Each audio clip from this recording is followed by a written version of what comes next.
In a green and quiet forest, full of tall trees and sweet-smelling flowers, lived a little squirrel named Sammy. Sammy had soft brown fur and a big, fluffy tail. He was fast, jumping from branch to branch, and he was always busy. Every day, he collected nuts. He hid them in tree holes and under leaves to eat later. He worked very hard, but Sammy was not happy. One morning, Sammy sat alone on a branch. His paws held a nut, but he didn't want to eat it. He looked down at the forest floor with a sad face. Just then, from a nearby tree, a deep and calm voice spoke. "Why you look so sad, Sammy?" It was Oliver the owl, the wisest bird in the forest. His big round eyes blinked slowly, and he looked at Sammy with kindness. "I'm tired, Oliver," Sammy said. "All I do is collect nuts. I want a better life. I want to be special." Oliver tilted his head. "And what kind of life do you want?" "I want to be free," Sammy said. "Like a butterfly. They are so beautiful. Everyone loves them. They fly wherever they want. I wish I was a butterfly." Oliver nodded slowly. "Butterflies are beautiful, yes, but do you know if they are happy?" Sammy looked surprised. "Well, they must be. They look so free and light." "Before I turn you into a butterfly," Oliver said, "go and ask one how they feel. Find out if they are truly happy." Sammy blinked. "You can really turn me into a butterfly?" "I can," Oliver said with a little smile. "But first, talk to one." So Sammy ran through the forest. He passed tall grass and buzzing bees. At last, he saw Bella the butterfly. She danced through the air, her wings shining in the sunlight.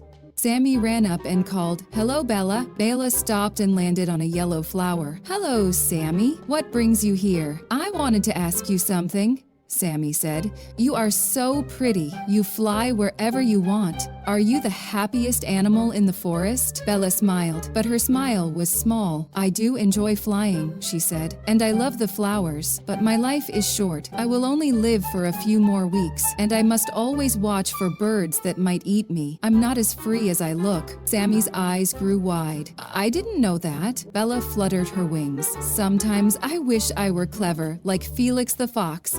He can go anywhere, and he's never afraid." Sammy nodded. "Thank you, Bella. I will go find Felix." And off Sammy ran, into the trees again. Sammy ran through the forest, his tiny feet pattering on the soft ground. He passed tall trees and rustling bushes, searching for Felix the fox. After a while, he spotted Felix lying under a shady tree, his red fur glowing in the sunlight.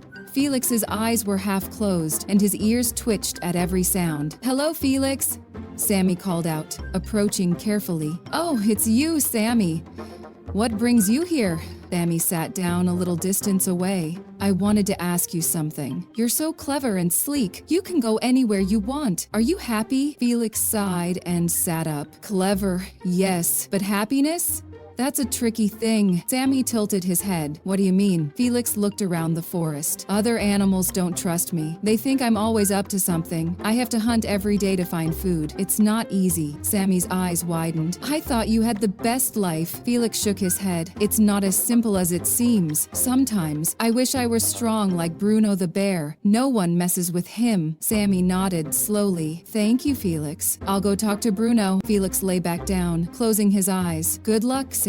Sammy continued his journey, the sun now high in the sky. He followed the sound of a river and soon found Bruno the bear, sitting by the water, watching fish swim by. Bruno turned his massive head and smiled gently. "Hello, little one. What brings you here?" Sammy approached cautiously. "I wanted to ask you something. You're so strong and powerful. Are you happy?" Bruno chuckled softly. "Strong, yes, but happiness? That's a different matter." Sammy sat down beside him. "Why not?" Bruno looked at the flowing river. "Because of my size. Other animals are afraid of me. They keep their distance. I spend most of my time alone. And when winter comes, I have to sleep for months." Sammy's ears drooped. "I didn't know that." Bruno nodded. "Sometimes I envy you, Sammy. You have friends and you can move around freely. Every creature has its own challenges. Sammy thanked Bruno and made his way back through the forest, his mind full of thoughts, his mind filled with the stories he had heard. He thought about Bella, Felix, and Bruno. Each of them had challenges he never imagined. He realized that every creature had its own struggles, even if they seemed happy on the outside. As he approached the old oak tree, he saw Oliver the owl waiting patiently on his branch. "Welcome back, Sammy," Oliver hooted softly. "What did you learn on your journey?" Sammy climbed up to sit beside Oliver. "I talked to Bella, Felix, and Bruno. They all have problems I didn't know about. Bella's life is short and dangerous. Felix is clever but mistrusted. Bruno is strong but lonely." Oliver nodded, his eyes gleaming with wisdom. "And